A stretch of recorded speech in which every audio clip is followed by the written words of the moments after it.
Welcome everybody to our webinar today on making sure you're ready for slowdowns in the market. We are excited to go through this webinar today as we've been preparing everything. It's been exciting to talk about some of the things going on in the market and what we can do to help out. My name is Jeremy Bergener.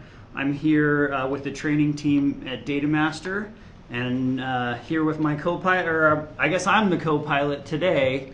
I'm here with Jared Preisler. Hey Jeremy, how are you doing? Not bad at all today.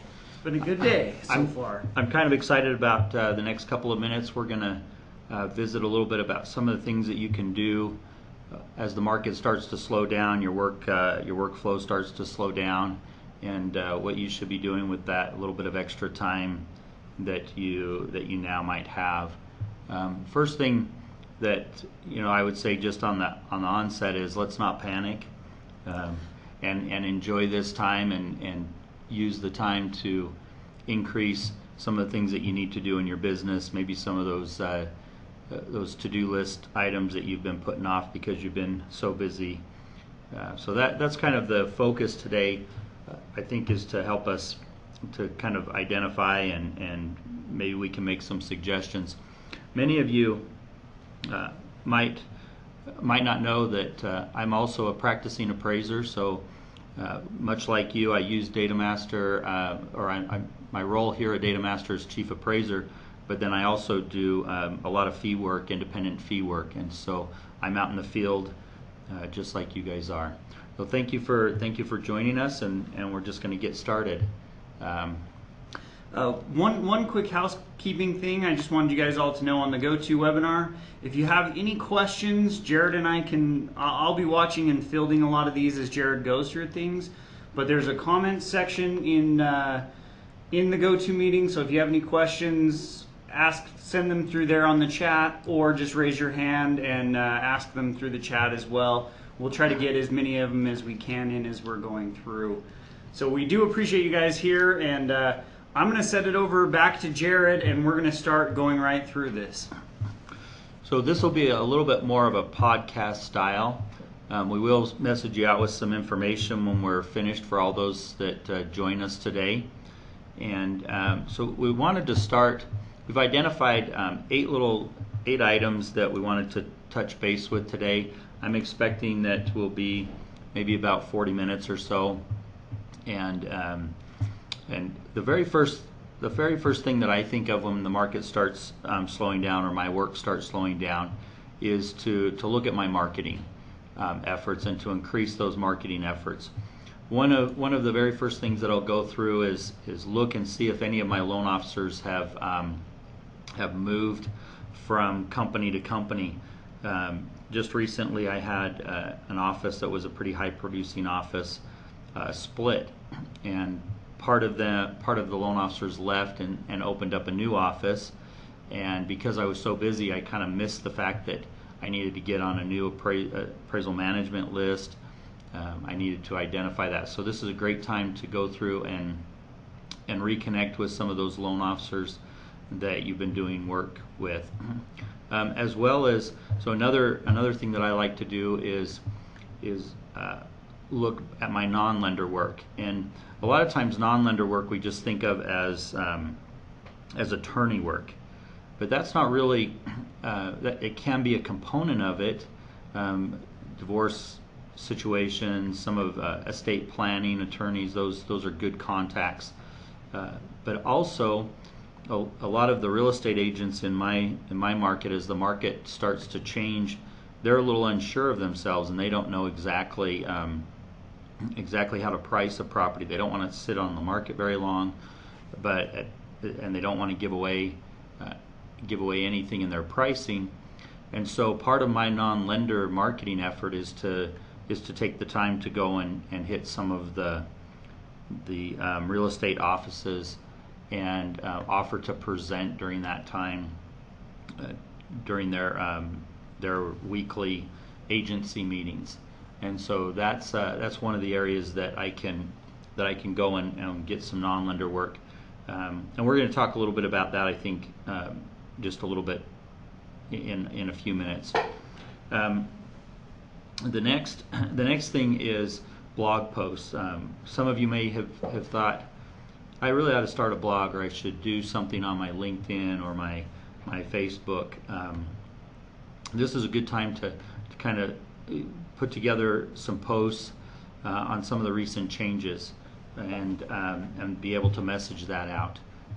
Whatever particular thing might be important in your area. Solar is big in our area. I'm working on a blog post to push out. A lot of the folks that follow me are going to be interested in some of the changes in our area in solar.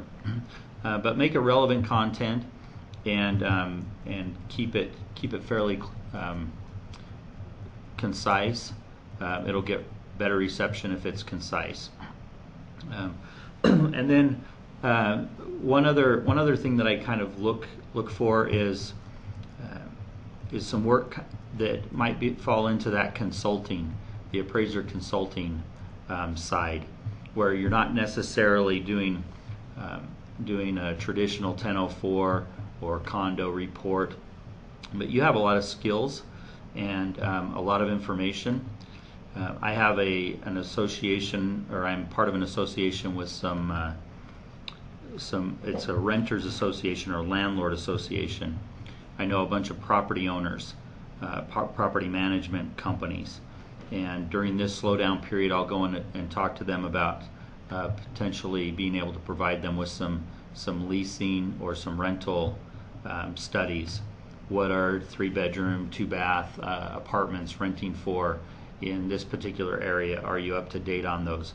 A lot of times they don't have the time to go in and do a formal study, but their owners want them, if they're managing those properties, their owners need those studies. And so that's another non-lender side that you have all the skills to be able to go and do those rent surveys, present them in a professional manner, and falls kind of outside the traditional work that we're used to. One other area that I tend to focus on also is notoriously the MLS and the county records are incorrect for the square footage of a particular property.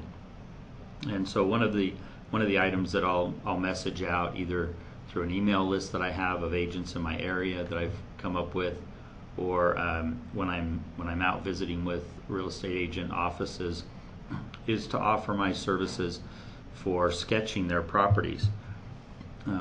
This is a pretty lucrative business. Can be a pretty lucrative side business where the fees are very good, and depending on the level of detail that you want to put into the sketch, I've seen some appraisers charge as much as $125 to $150 just for the sketching side, and that gives them something that they could put on their listing as a PDF attachment, keep in their work file for that particular listing. I have some, and maybe we'll send out some information afterwards about some of the things that I include in that report to make sure that I'm covered from a risk standpoint. But so those are just some of the areas that I like to start focusing on in my marketing effort. It's a great time to kind of evaluate where you're getting business from, or where you receive business from. Follow up on those that have kind of slipped through the crack a little bit because you got so busy. So we're going to shift now from this marketing effort to the next thing that I like to do when we're a little bit slow is follow up on some of the housekeeping things that I've let slip. I have a lot of contacts and they tend to move around, so I'll go through my contact list, especially my top 100, and update their email addresses, their phone numbers. A lot of them have gotten rid of the fax machine, but it's still in my contact lists. And I'll call them and just talk to them about how they're doing, what I might be able to help them with, maybe some suggestions. So keeping that contact list up to date. Some of you might use profiles in your form vendor software. and in those profiles or those databases, you've got a lot of your lenders, but the address is wrong, and you find yourself every time you do a report, you have to go in and change the address because the company moved. Now would be the time to go through and clean up some of those, so that when you do get busy, you don't have to keep going through those extra steps. So another housekeeping item is my LinkedIn profile. I usually don't update it when I'm really super busy. I probably should. We all should. But if you've got a Facebook page or a LinkedIn profile, now you have extra time to go in and list some of those CE classes that you've taken in the last year or so. Some of the things that you've recently added to your portfolio. Maybe now you're doing bifurcated or hybrid reports, or you're going to be doing some sketch services, some of those kind of things. Maybe you recently got on the FHA approved list, and so you want to highlight those items. Yeah, and Jared, if I will, just for us lately, you've been doing a lot on LinkedIn. We have a couple others in our office that have been doing a lot on LinkedIn, and I think it's been a good benefit of you've been teaching and getting lots of comments on it. So it's another place to also join groups, learn from other appraisers, and kind of get feedback. What classes to take? There's been a lot of good feedback on some of your data classes and other classes that you've been teaching. So I guess that's my just shout out to you, that there have been a lot of other things that you've been doing to really help out just by teaching and helping other appraisers. And that reminds me, Jeremy, too, that this is the time that you can invite some of those that maybe you haven't. I'm always nervous when LinkedIn sends me a message and says, here's a potential connection for you. I like to really look at them and make sure that I'm not going to be offending someone, or that I'm not connecting with somebody that's really not in my business stream. And so this is the time to expand that list as well. It's amazing the work that comes from those little connections, and especially if you send a little message with them. So LinkedIn and Facebook. Another thing might be your website. If you've got a website and it's still showing some stuff from 3 or 4 years ago, you ought to update that. Go in and maybe do something on what the market's been doing or where the market's expected. Hit some tags and some links and boost that website, your website a little bit. Refresh it, make it look a little bit better. Or in my opinion, if you haven't got a website, or you've done an older one with some of the other services that have come out, it's so many times I find appraisers with these really, really old school websites that I'm not saying you need like the Data Master one that I have on there on the image that you see at the top. Not everybody needs a super structured good website, but having something a little more up to date, maybe a photo of you and what you guys do, what you focus on, would be a good thing to have on that website. It's a great calling card. It reflects you, whether you like it or not. And so if the logo on there is different than the logo that you're using on your business cards, now you've got a little bit of extra time, so you could sync those up. So we're going to move maybe to the next item now. And that is, during this slow period, I start analyzing my business, and I look at where the work was coming from, and sometimes you don't have a chance to go through your accounts payable really in detail, or so I take some extra time as it slows down and really look at where and who were my slow payers, who were the ones that took 60, 90 days to pay after I delivered some of those AMCs, and I talked to them. So maybe there was a reason for it. Maybe they have a new direct deposit program and I missed the email telling me about it. So they have to cut me a check every time instead of the direct deposit, which they've shifted their business to. So I'll make sure. Maybe they're missing my updated W-9. And so I'll go through and start analyzing my business from that standpoint and say, what are the things that I need to do so that I can get paid faster, so that I'm working with the with everybody that I should be. Sometimes I find I lose business because my E&O insurance expired and I didn't get them my updated E&O, and I missed the email notice telling me about it, or my resume is a little out of date, or my license, our licenses in Utah, at least where I am, they renew every 2 years. Well, if it renewed and I didn't get them the new one, now I'm not on their active panel anymore, or they're not sending me work because I haven't replied to an email or something like that. So this is the time to really dig in, analyze that business, see what's changed, what's different, and what you need to do to fix it. Good time to review your E&O policy, even if it's not coming due. Is it what you're expecting? If he carries some other policies, maybe a blanket business policy, those are the things. So analyzing your business, along with that, or what goes hand in hand, is is your business workflow. So we get a lot of times in habits that really slow our progress. And I remember when I went completely paperless, the beginning of 2017. Those first 10 reports were brutal. It was so hard to shift and not have my folder in my hand, but to have the iPad in my hand.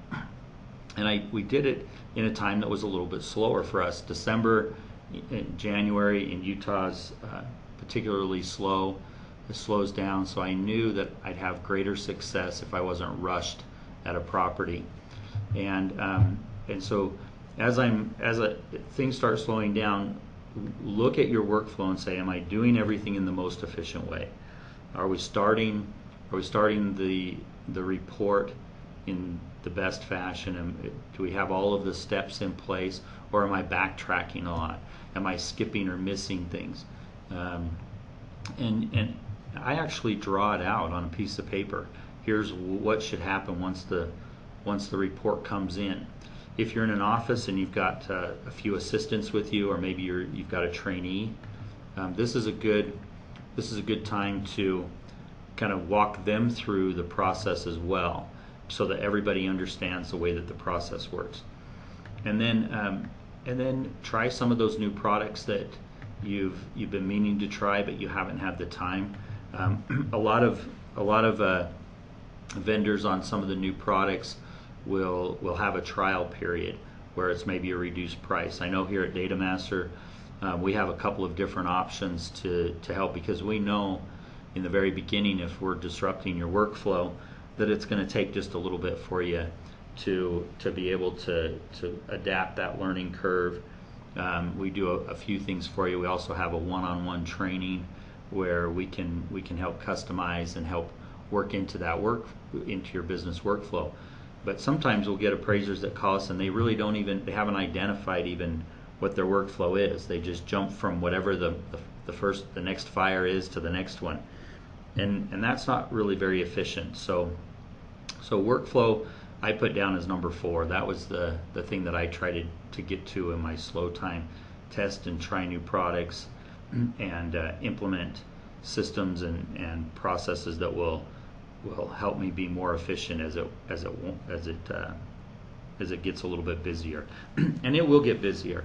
This slowdown, I think, is we need a little bit of a break, but it's going to get busy again. So the next thing, Jeremy, I think we want to talk about is CE. Okay. One of the things I like to do in the slow period is finish up some of that CE that's been nagging at me. One of the things that we have to do in Utah is we have to take the ethics course that's offered by real estate agents.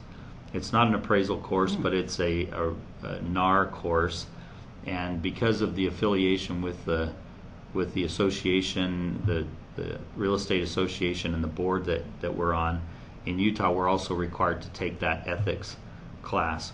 I always forget about it. it's when it's it's not hard. It's a 2-hour course. It's online. You can usually find it for $30-40. But this is a good time to clean up some of those kind of things. If you haven't had USPAP 7-hour course, Sure. Take it now.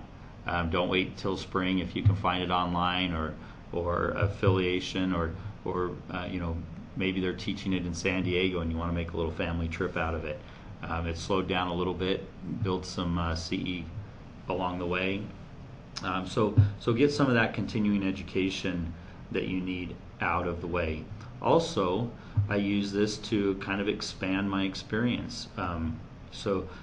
If you've never done any manufactured homes, for example, and you need to take a class on manufactured homes, then this is the time to kind of expand. If you haven't done anything in a disaster area and you're not sure how to do those disaster appraisals, maybe you want to start doing some review work, but you're not as comfortable with the review work or the review forms or how to get that business. There's some great CE classes that are offered that will help you get into that business line.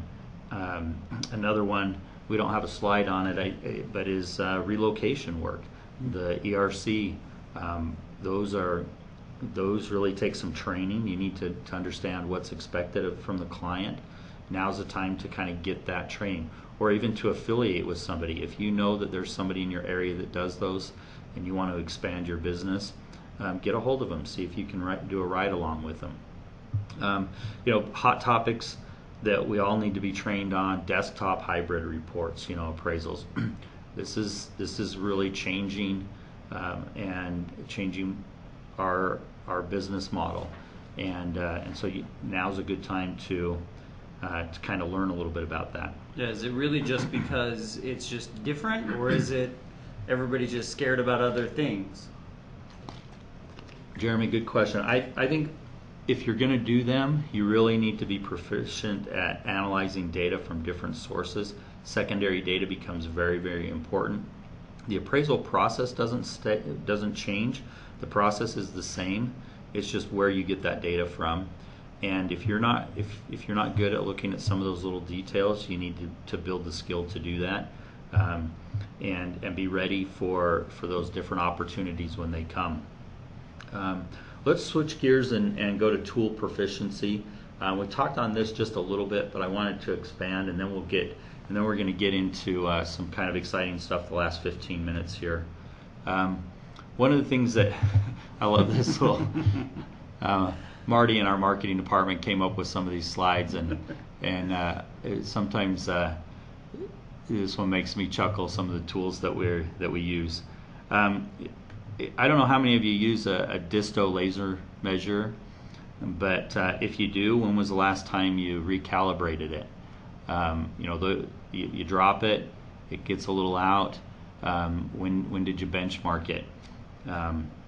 Advisory opinion 37 is one of those that really touches on the tools that we use, and sometimes we can get a little bit lazy. Maybe you need to understand how it works, how your tool works a little bit better, and so I'll take care of some of that during this time as well. I use a mobile app when I'm out in the field, and it gives me the ability to do some canned comments or some quick lists right within that mobile app. If you're going really quick through the house, you don't have time to update those comments, and so you find yourself using the same comment and then having to change it when you get back to the office, or forgetting to change it. So this is a time to go through that mobile app, canned comments, and update all of those. Make sure that they're all related. I just went through. We've got winter has settled in here in Utah, so come and enjoy the skiing. Many of the resorts have already opened. Yeah. But one of the things now I had to go through and put in my winter comments. Landscaping is covered with snow. The roof is partially covered or covered with snow. Having those in my hotkeys, quick list in the mobile app makes it much faster, and I don't forget those. if I'm doing FHA right now, I can't test air conditioning or cooling. So that comment needs to be in my mobile app now. Make sure it's updated and it's compliant. So getting some of those tool efficiencies or proficiencies down, making sure that now's the time that you can take to update some of those things. These aren't, all the things we're talking about, Jeremy, they're not rocket science. This isn't Right. like new stuff, but these are all the things that help you gain just a little bit of time and be more efficient and produce a more credible report when it does start to speed up. Sure. What's funny you say that is the quick drop downs. Most appraisers have some of them, but like you said, even having the winter ones or different comments, I think appraisers just like pain sometimes. They don't like to change them. So even when I'm showing them Data Master, showing them little things with their own softwares, they're like, oh yeah, I know I can fix that, I just don't. And you're like, take the time. It'll take you maybe 10, or even if it takes you an hour now, it's going to save you lots of time over the course of the year or throughout your career to just fix these little things quickly and easily. Sure. We talk to appraisers all the time that tell us that they take anywhere from 5 to 7 hours on a typical 1004, and if we can save you just a short period of time by cleaning up some of these templates and quick lists, even if it's only an extra 10 minutes per report. Sure. And you do 40 appraisals a month, times that out. We just now, you have time to do something now that you need to do or that you want to do, or another report. To stop by that real estate office and do a little bit of marketing. You've added to your time. I think at this point we actually want to jump right into to Data Master and show you a couple of the things that Data Master can do to help you. And again, this is a great time to try us out.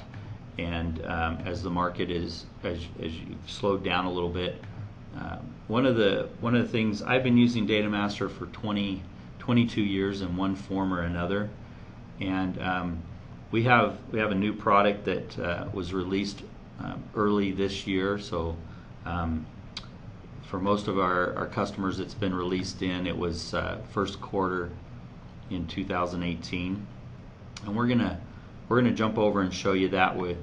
Hopefully we can get the technology side to come up. Give us just a second here. Yeah, I think we're seeing it on the screen. Okay, good. So this Data Master is an example of one of those tools that can really boost your proficiency. There is a little bit of a learning curve, like we mentioned before, but we have one-on-one training, and we can help you. There really isn't a limit to the training either. If you feel like there's something that you need to see again, you can just give us a call and get scheduled. We have national trainers that are available to help you out. We're going to show you some stuff in the CRMLS MLS area. This is Southern California, kind of in the Anaheim, California area. Jeremy, maybe jump right to just the home screen real quick so that they can see what loads up. Yeah, sure. When they begin. So Data Master is going to help you with your work file management, and really it becomes a support for that work file in a digital form. So you've got a little welcome screen here. It'll show you your most recent files. All of this is saved on your hard drive, so you have complete control over it. And as you continue to use it, it'll show you more and more how you're doing. So we've kind of loaded up a file on Janus Street, which is kind of over by Disneyland. I think that's why I picked it, because I wanted to go. And so we're going to load this Janus Street file. So here we are, now with Janus loaded. So Jeremy, tell us what's happened so far so that everybody's up to date on it, and then we'll go through some of these fields. So I took out the subject. We're going to load that in just a minute, but I've loaded comparables. I think I have, I have 9 of them, I think, in here in Data Master, so which is nice. You can have a lot of different comparables you can look at side by side. The other thing I did is I loaded our 1004MC. So we have all of our 1004MC data here. So give us a little description of how you loaded it, where it came. I know we're not going to show that, but yeah. But what happened? Did that come from Data Master? Did Data Master provide that file for you, or what happened? Good, I like that. So yeah, for those of you that aren't familiar with Data Master, or maybe had a trial a ways back, this is our newest platform, so it looks a little bit different. But what I did is Data Master doesn't make any decisions for you, so it's not like you put in your subject address and Data Master just pulls comps for you. That's not what we do at all. You actually go into the MLS, so that's what Jared did. He went in and did a search and pulled up these 9 comparables that he wants to use. And then through an export file, we load them into Data Master. So that's something we can cover on a one-on-one training or during that hour-long training to get you set up with Data Master. That's something we can go through. But that's what I did is I loaded that export file. It loaded MLS and public records simultaneously. And then also on the market conditions, I think we got, what do you think, Jared, about 50 properties in our market conditions? Oh, I think there's a lot more than that. I think we ended up with 100. Perfect. I can't remember. But so the process is really very easy to do, and it's not it doesn't take any more time than when you're selecting comparables on your own or the standard way that you would. The one difference that would happen is we create an export file instead of printing them out to the printer and then load those in. So Jeremy's going to show you. We have the ability to search for properties for either subject or comparable by address, by the assessor parcel number, your tax ID number, whatever you call it in your area, or by an MLS number. So we've got an MLS number here for the 409 Janus. This is a property that's under contract. That would be the subject. So Jeremy's going to hit search, and then it's going out and it's looking at the public records, the MLS. It's checking for any discrepancies in the data. It's prioritizing that data to the way that you want it prioritized. So for example, if you want bathroom count to come from the MLS, but you want site size to come from public record, no problem. We can check those discrepancies and prioritize it for you. The next thing it's doing is it's presenting all of the listing history and the transfer deed history right up front for you so that you can look at that, make those decisions. Has it transferred in the last 36 months, or in the comparable case, was it in the last 12 months? All of these columns, you'll notice, are lined up very clean. So you can see the closing date, the status, right on top of the sold date or the type. We'll even tell you who it was that transacted that. And so I can make those decisions. In this particular case, there is no prior sale. So we're going to pop over now to the grid in the comparable side. You'll see there's some green checks up at the top. That's because we've already looked at this information. So let's just look there at comp number 2, and we're going to hit some of the bigger points, the things that we can help you with. There's basically four decisions that you have to make that are considered assignment results in the 2018-2019 USPAP. The definition of assignment results has changed, and assignment results don't only include your opinion of value, but other things that you make an opinion about, like your quality and condition or the view and the location. So let's first look at the quality and condition on comp number 2 and see how Data Master might be able to help me make that decision a little bit quicker. Maybe let's find one that's got a few more photos on it, Jeremy.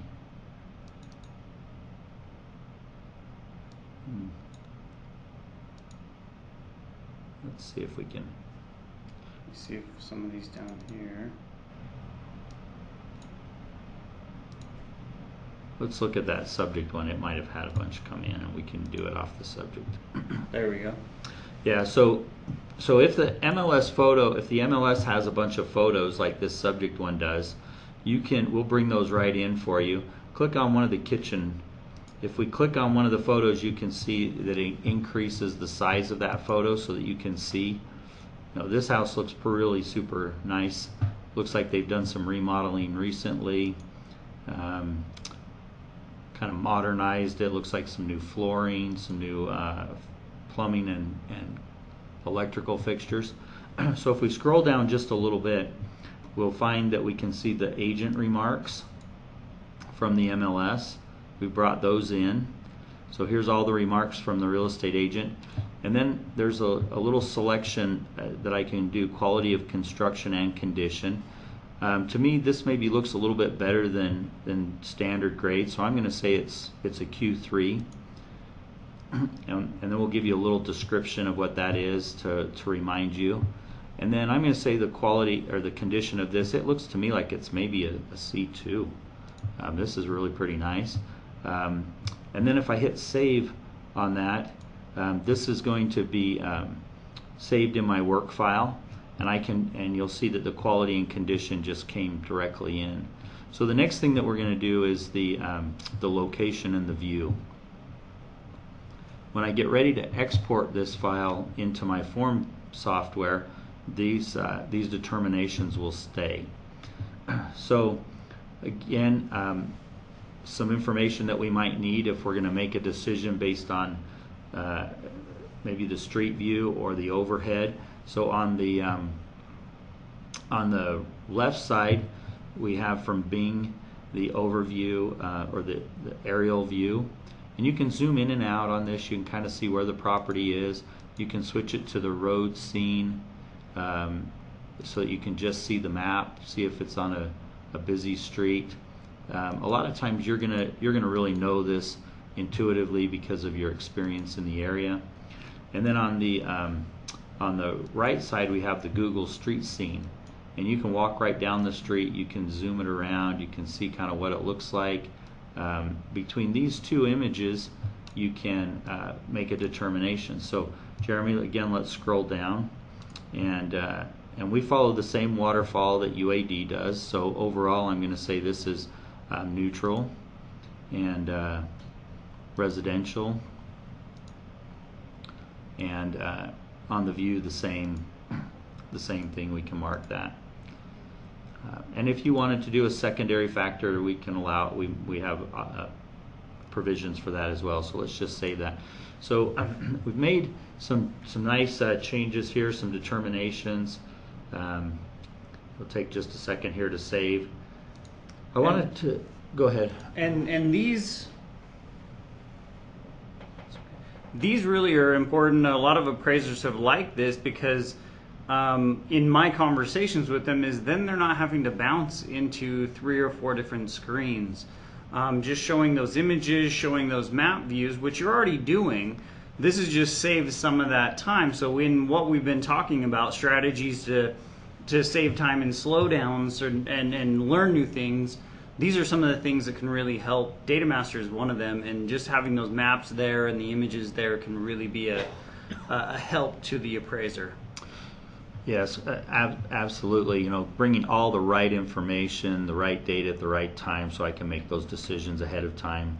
I haven't even sent this into my form software yet, but I know an awful lot about these properties by the time I'm finished working or cleaning them up in here.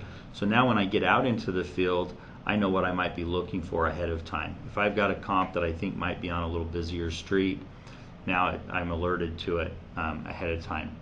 So one of the real strengths, and in fact Data Master has a patent on the way that we can format and customize and prioritize information from multiple data sources.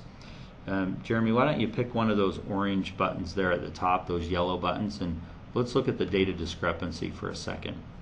This is an example of this one on Olive Street where there's some information that's a little bit different. So in the MLS, for example, the above grade GLA is listed as 1,100 square feet, but in public records it's 984 square feet. So we identify that just very quickly for you. If we wanted to use the 1,100 instead, because we know that all of the real estate agents measure all their properties and they're 100% accurate on GLA. I'm saying that tongue in cheek, but if we wanted to select that, we just highlight it in green and hit save, and now that's what's going to go into the report. You'll see in just a second it will update. It will update that. I think we're taxing Jeremy's laptop right now by doing the podcast and this at the same time. So that's an example of how we can bring in or present those data discrepancies to you. I wanted to show you one other thing on this page, and that was how we can do some custom formatting. There's a couple of them. Jeremy, why don't you go up to the top to the data verification side? Okay. We had already done the deed selection on these, but I really like it to come in with the doc number and the date, because there's nowhere in the grid that tells them what the actual sold date was. So in my reports, I like to have the doc number and then the date there. So let's go to advanced formatting. And this one, Data Master has presets, so just hit show me the Data Master default. And then if you hit save right there, it will make a change, and instead of just the doc number coming in, the date is going to come in as well. And you can see that that's now updated on all of the comparables where we have the date, the sold date came in as well.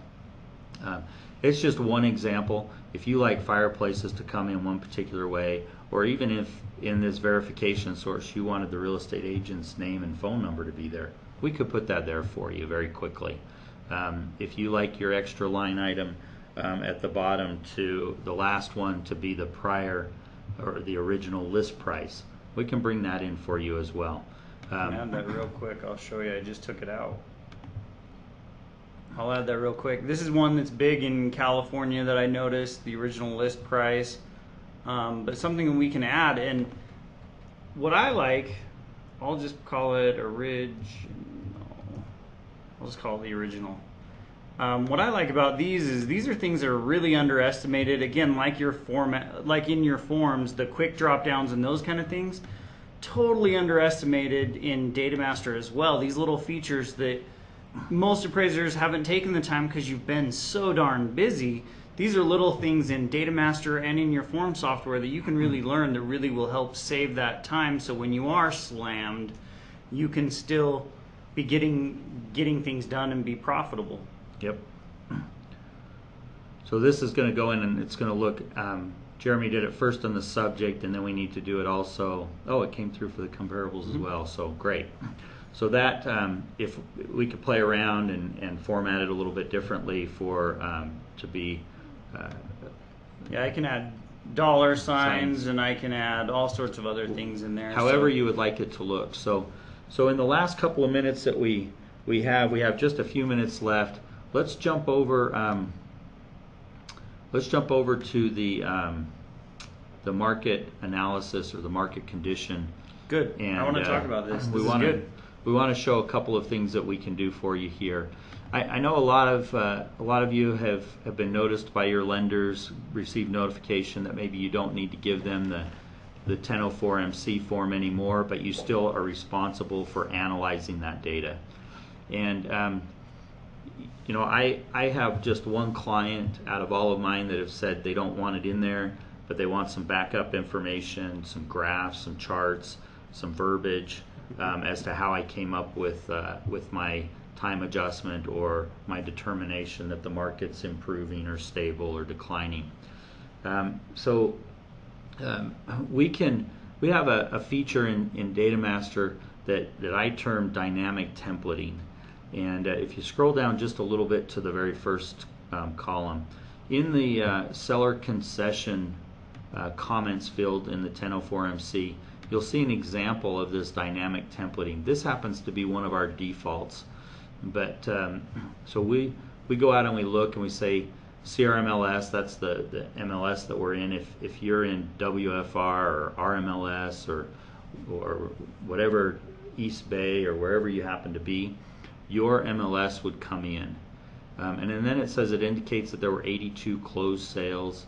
25 of those had seller concessions. Each of those numbers are a data tag, and we actually have 98 data tags that you can build custom comments around. So the data will always be fresh, and so if you've got a particular way that you like to describe your market, we can even do some templating of this. And if you slide down to the summary one, I think that's a good example. So maybe in the winter. This is yours, actually. Okay. Yeah, so if you just click in there, and then we'll show them real quick where those templates are. A little pop-up window, those are called hamburger menus, come up. And you can build a lot of different templates. Maybe you want one that says winter selling season, or maybe you do some stuff on that's all ocean front, and so you want a little different description if it's ocean front or recreational property or something like that. You can build those out, and you can see over in the template there, you'll see the data tag is in brackets, so total listings come in. But we can help you out. We're here to help build any of these. It's really exciting to see us take somebody's work that they've done and help them become a little bit more efficient with it. So so I'm not going to spend much time on the rest of the 1004. I want to jump over to our summary section and show some of the new graphs and the way that we can slice and dice the information for you. So if you'll just go up to the, right there to the summary. We have 25 different graphs under the graph side that we can bring in for you. They're all laid out in months so that it's a little bit easier to trend the market based on it. But this summary is really helpful in understanding the set of data that you brought in. And we've broken down, I think there's 7 different areas here: sale price, list price, year build age, GLA. We identify the mean, or that's really the average, in each of those particular areas. The median is the middle point. The mode is what happens most often, and that's very similar to what the predominant. So on the top of page 1 in the neighborhood section, it asks you what's the predominant age, or what's the predominant value in the area. And here we bring that in right for you and help you slice and dice it. Data Master hasn't run any algorithm in the back, reaching out into a market that you haven't identified. This is just coming from the information that you had in that 1004MC export file. Lot size, transaction terms. Let's slide over to the other kind of a donut graph here that's a little bit interactive. And what we can see here is that this is actual transactions by term. So that blue that you see, the lighter blue, that's those that use conventional financing. And you can just click on that, Jeremy, and it'll go back into the donut. If you want to highlight maybe in one of your comments the FHA work, that would be the fuchsia colored one or the pink colored one there. If you start seeing cash increase, maybe your market's changing to an investor scenario. So these we can show you how to bring these into your report and for your comment. We've got some other graphs and charts on helping you identify and slice and dice the information. And then if you scroll down just a little bit, I think we can see the scatter plot. So this scatter graph that we're navigating to, it's based on the price per square foot. It shows you the trend line in this data set, and you can quickly identify some of the outliers. And then the red diamonds are the comparables that were selected. And as you hover over each of these points, you get a little bit more information about them. We've got the curve, or the formula for the polynomial curve, and also for the trend line that's identified there as well for you. And then scroll down just a little bit more, and on a monthly basis we've broken out all of that information so you can see how many sales were in each of those time periods, what the median sale price was, the median price per square foot, days on market, etc. So some really helpful information in helping you analyze that market. To get this into your report, it's a simple export routine. You're in control of this. We're not going to show right now how to export, but up there at the upper right hand corner there's a little export button, and then you can push it into any of the major form vendors. And I actually have this in total right now. Okay, so let's go ahead and look and see what we populated into the blank total form.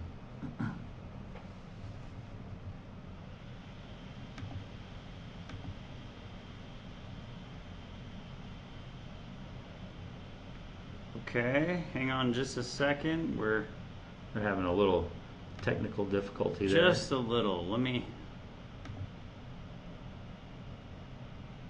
All right, we got Data Master back. Not bringing up total. It's not wanting to show us the screen, so maybe just go back to Data Master and show the export button and sure. that area. Okay. So you just click here up on the export, and then now we can review everything that's going to go into your report. As well as we have an exceptions report, which shows you all of the listing history for all of the comparables. Do you want to scroll down a little bit and show them? All of this can come into your report. There's the agent remarks if you'd like that to come in, and all of the ownership changes, any of those discrepancies are identified. They're all brought out to you in text form. You can either copy those or print them to PDF. They're all there. You can also copy them individually and bring it in if there's something that you want to highlight. The great thing about this is that as soon as I hit export, it does a snapshot. And so this now becomes a great part of my work file. And digitally I can see all of the things that I relied on when I was making those decisions. And that's really important, especially for in the future if somebody questions some of your work or wants to see that. All of this is archived for us. So Jeremy, we have just a couple seconds left to be at the top of the hour. Were there any questions that we needed to address, or did we hit everything? Looks like we've hit everything. I haven't seen any questions come through. If you guys have any questions in the next couple of minutes, let us know. But yeah, I think we've reviewed all that we've wanted to go through. The market, one couple of slides we didn't go through too much, but the market is slowing down. Just holidays, it's winter. I was described that at one point. One appraiser's like, look, the market's not going down, and for him in the winter, he's in Nebraska, so it's -30 out and nobody's buying a house. Right. So it's not really, those are things that just happen. And then the interest rates are going up, so that also slows things down. But I think there's lots of things you guys can do to continue to do your business and keep up on it and sharpen your saw, I guess is the right. word. Yep. Just remember to use this time best to make yourself a little bit better appraiser, to separate yourself from your competition. And Data Master is always here to help you, and we would love to earn your business. We'll send you out some information. We thank you for joining us this morning, and wish you the very best. A happy holiday season, and a very, very profitable 2019. So thank you very much for joining us. Yeah, thanks everybody.